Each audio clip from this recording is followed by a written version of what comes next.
여러분 평안하십니까? 오늘도 말씀과 함께 주님의 은혜 가운데 거하시기 바랍니다.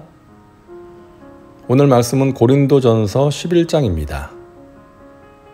고린도 교회는 하나님께 드리는 예배에서도 문제를 안고 있었습니다. 바울은 그 문제를 지적하며 권면하는데요. 그중 하나가 17절부터 나오는 성만찬 문제였습니다. 오늘날 성찬 예식이죠.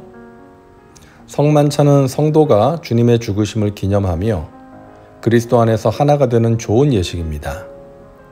그런데 안타깝게도 고린도 교회에서는 성도들의 분란과 갈등의 원인이 되었습니다.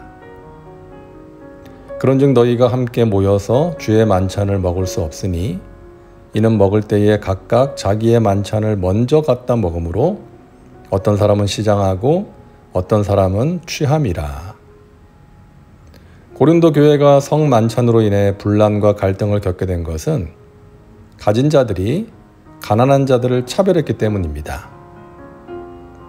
예식에 참여한 사람들 중 많은 사람들이 차별을 경험하고 시험에 들었던 것이죠. 당시의 성찬은 오늘날 우리의 교회에서 하는 것과는 달랐습니다. 지금은 우리가 교회에서 준비하여 제공하는 떡과 포도주로 성찬 예식을 하지만 당시에는 각자 음식을 교회로 가져와서 먹었는데 교인들이 함께 음식을 나누어 먹은 것이 아니라 자기가 가져온 것을 가져다가 먹은 것입니다. 남들과 나누지 않았던 것이죠. 그래서 먹을 것을 준비하기 힘든 가난한 자들을 전혀 배려하지 않았기에 가난한 자들이 차별을 느끼고 마음의 상처를 받았던 것입니다. 바울은 이에 대해서 강하게 책망합니다. 너희가 먹고 마실 집이 없느냐? 너희가 하나님의 교회를 업신여기고 빈궁한 자들을 부끄럽게 하느냐? 내가 너희에게 무슨 말을 하랴? 너희를 칭찬하랴? 이것으로 칭찬하지 않노라. 그런 식으로 할 거면 교회에 와서 먹지 말고 각자 집에서 먹고 마시라는 것이죠. 그들이 그렇게 하는 것은 하나님의 교회를 업신여기는 것이고 빈궁한 자들을 부끄럽게 만드는 일이라는 것입니다. 성만찬을 함께 나누면서 주님의 희생과 사랑을 기억하고 나누어야 하는데 그렇게 하지 않았기 때문에 교회를 업신여긴 것이고 또 가난한 사람들이 교회에 와서까지 차별을 경험하고 배고픈 상태로 돌아가야 했으니 그들에게 수치를 안겨주었다는 것입니다.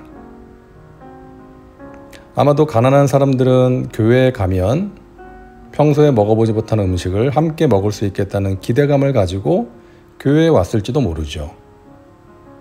하지만 그 기대가 실망으로 바뀐 것입니다. 제가 해외에서 교민 목회를 할 때 매 주일이면 예배 후에 점심 식사를 교회에서 함께 했습니다. 밥과 국 그리고 김치 이 정도로 간단하게 식사를 했는데요. 해외 생활을 하면서 우리 음식을 먹고 싶을 때가 있는데 교회에 가면 소박하지만 우리 음식을 먹을 수 있다는 기대감을 가지고 오는 것이죠. 물론 교회에 먹으러 오는 것은 아니지만 예배 후에 교제하면서 음식을 함께 먹는 것이 작은 즐거움이었습니다. 아마도 고린도 교회에 왔던 가난한 자들도 그런 기대가 있었을지도 모르죠. 근데 부자들이 집에서 음식을 싸가지고 와서 자기들만 먹고 있으니 얼마나 마음이 상했겠습니까? 당시 고린도 교회 부자들이 왜 그렇게 했을까요? 당시의 문화, 사회적인 분위기가 그랬습니다. 대부분의 부자들은 가난한 자들을 도와주려고 하지 않고 경멸했습니다. 잔치를 벌일 때에도 부자와 가난한 자들의 자리를 따로 마련했고 내놓는 음식도 다르게 했다고 합니다. 그런 문화에 익숙해져 있던 부자들이 예수님을 믿으면 달라져야 하는데 그것이 되지 않았던 것이죠. 그래서 바울이 맹렬하게 책망하는 것입니다. 여러분, 믿는 자들은 세상과 구별된 모습을 가져야 합니다. 세상의 가치관이 아닌 하나님 나라의 가치관으로 살아가야 합니다. 세상의 원리와 방식이 아닌 하나님의 뜻을 행해야 합니다. 세상의 죄악된 문화에 오염되어 있던 모습을 벗어버려야 하는 것입니다. 교회에는 절대로 차별이 있어서는 안 됩니다. 가진 자와 못 가진 자, 배운 자와 못 배운 자, 사회적인 지위가 높은 자와 그렇지 못한 자, 어른과 아이를 차별해서는 안 됩니다. 우리 모두는 주님의 몸된 교회의 지체들이므로 서로를 귀하게 여기고 도와주고 배려해야 하는 것입니다. 바울은 고린도 교회의 잘못된 성만찬을 강하게 지적한 뒤에 성찬에 참여하는 것보다 중요한 것이 어떻게 참여하는가 하는 것이라고 말합니다.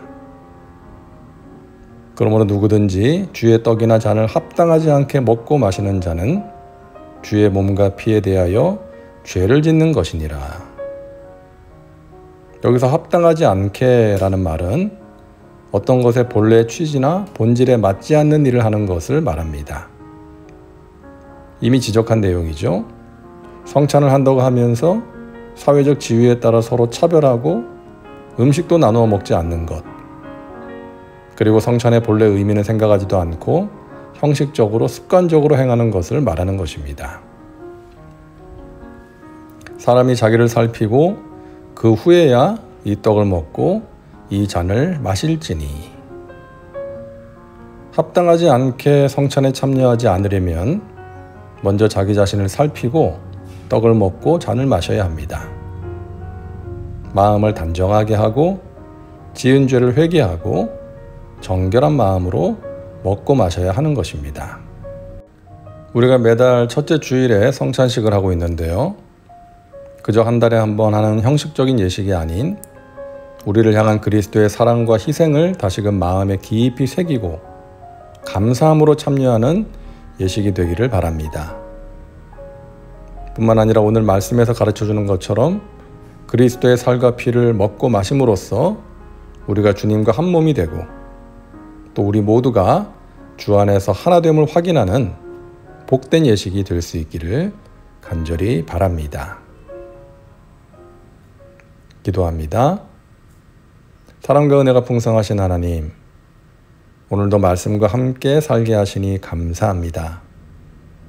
우리가 성찬식에 참여할 때 어떤 마음으로 해야 할지를 가르쳐 주셨습니다. 오늘도 말씀과 함께하는 믿음의 식구들, 그리스도 안에서 연합하여 주님께서 기뻐하시는 공동체를 이루어가게 하시고 주님께서 기뻐 받으시는 예배를 드리게 하여 주옵소서. 예수님의 이름으로 기도하옵나이다. 아멘. 오늘도 말씀과 함께 은혜 가운데 거하시기 바랍니다. 여러분 사랑하고 축복합니다.